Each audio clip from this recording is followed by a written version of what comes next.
welcome to this deep dive Okay. into something pretty intense. Forgiveness, as Jesus talked about it. Yeah. You shared this text excerpt with us that explores this, and I have to say, Mhm. I'm already fascinated by how much there is to unpack here. Yeah, What strikes me, right away. I think what strikes me right away is that we often hear about forgiveness in a kind of watered down way. Mm-hmm. But, Right. in this text and in Yeah. the Bible overall, Jesus makes it clear that forgiveness is absolutely central Right. to our relationship with God. Yeah, I was struck by that too. Yeah. The excerpt even uses the Lord's Prayer as an example of, Right. forgive us our debts Yeah. as we forgive our debtors. Right. It's not just a suggestion. It's like a Yeah. core requirement. Not optional. Yeah. Yeah, And right. that's where it gets Really interesting. that's where it gets really interesting because Jesus wasn't just reiterating a common idea. He was actually challenging the very foundation of justice as it was understood back then. Okay. Yeah. So paint that picture for me. Yeah. What was the prevailing mindset at the time? So think an eye for an eye, Right. a tooth for a tooth.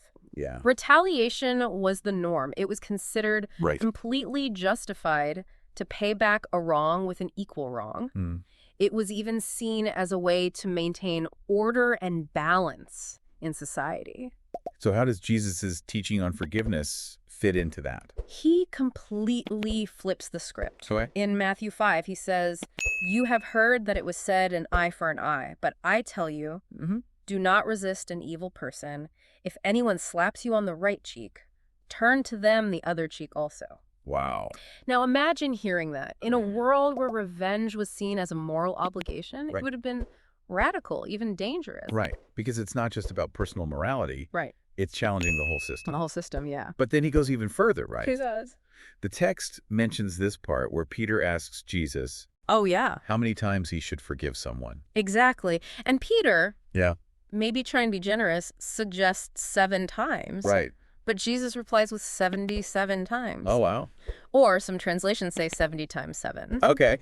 Either way, the point is clear. Forgiveness isn't about keeping score. I'll Yeah. admit, even reading that gave me pause. Yeah. I mean, 77 times. Right. That feels almost implausible. Yeah. And the author of the text that you sent even talks about wrestling with this. Mm-hmm. How can we forgive when it feels so unfair? Yeah. Especially if the person who hurt us Yeah. never even apologizes. I think that's something a lot of us can relate to. Absolutely. And the text doesn't shy away from that struggle. Right. In fact, it dives right into those difficult questions like how can we believe in a good God if he asks us to do something that feels so painful, Yeah. so contrary to our natural instincts? Right. And that's the real crux of it, isn't it? Yeah, I think so. If we're going to explore Jesus' teachings on forgiveness, we have to grapple with that tension Yeah. between our human desire for justice Right.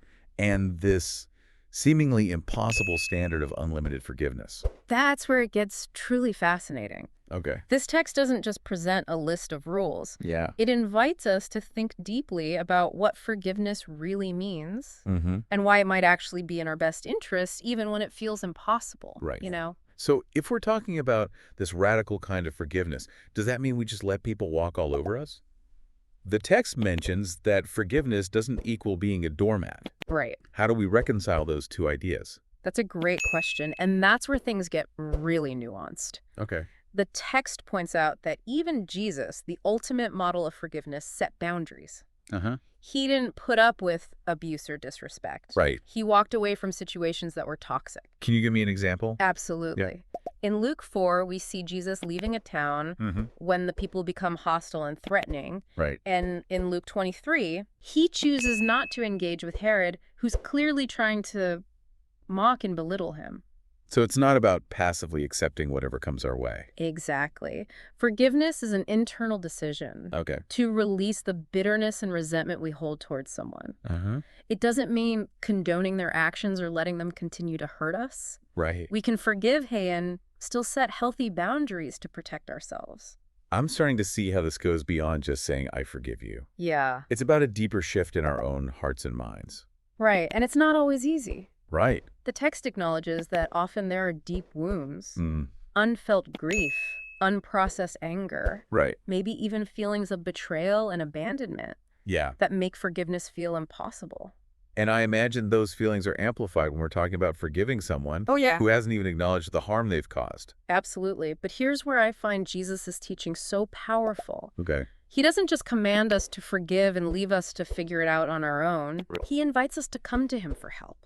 Mm-hmm. He offers himself as a source of strength and healing. So it's not about suppressing our emotions or pretending the hurt doesn't exist? Not at all. It's about acknowledging the pain, Uh-huh. bringing it to Jesus, Okay. and asking for his help in letting go of the bitterness that keeps us tethered to the past.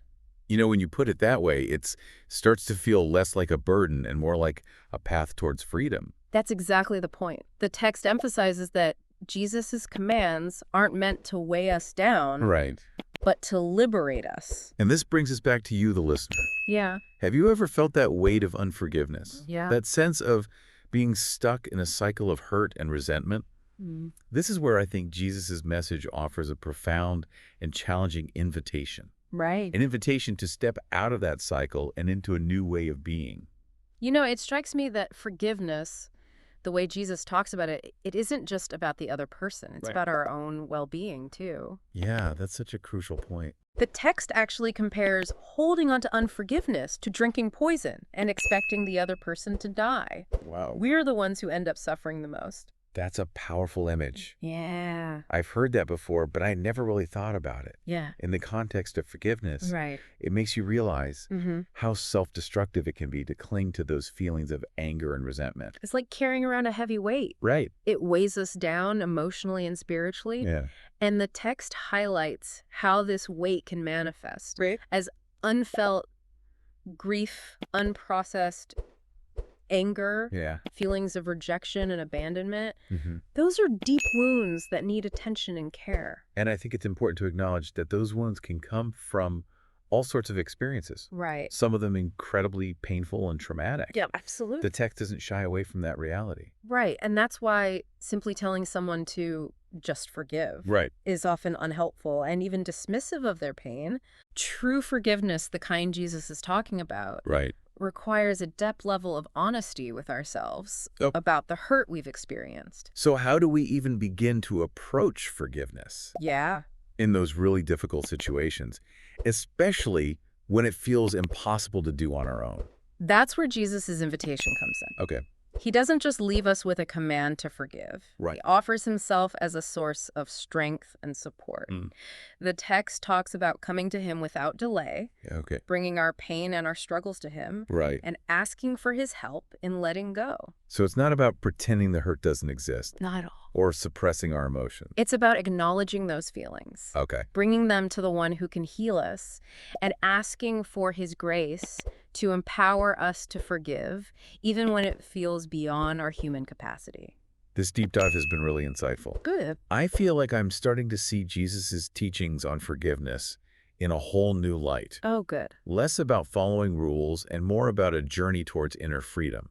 I think that's a beautiful way to put it. Forgiveness, as Jesus taught it, is radical countercultural and ultimately about our own spiritual well-being. It's about releasing ourselves from the bondage of bitterness and resentment and finding true peace and healing. So as we wrap up this deep dive, we want to leave you with a question to ponder. Okay. If forgiveness is truly for our freedom, what might holding on to unforgiveness be costing us?